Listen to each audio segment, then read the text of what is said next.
Your first challenge is to take your measurements, which can feel like a difficult task for some people. Understand that these measurements are only for you. They're simply a way for you to track quantitative results and see your progress on paper. Here's some tips to remember when taking measurements. Wear fitted clothes or no clothes if you can. Stand with your feet together and relax your body for all the measurements. Use a flexible, inelastic tape measure like a cloth measuring tape. Take your measurements at least twice and average the measurements to get your final numbers. Don't worry if you lose inches without losing weight. That's actually a sign that you're losing fat and gaining muscle. Take your measurements first thing in the morning before eating or drinking.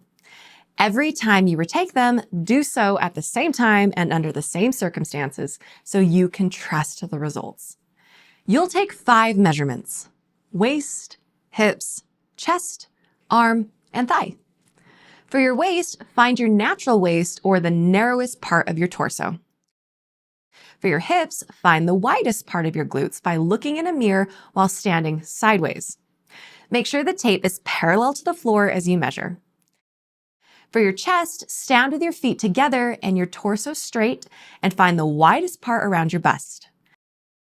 For your dominant arm, stand straight with your arm relaxed.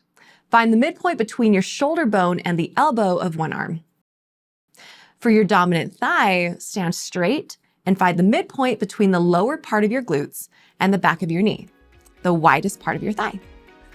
Write down your measurements so you can have them to compare to later. We'll repeat this process each week. We'll also repeat another weekly check-in, which is the other part of today's challenge.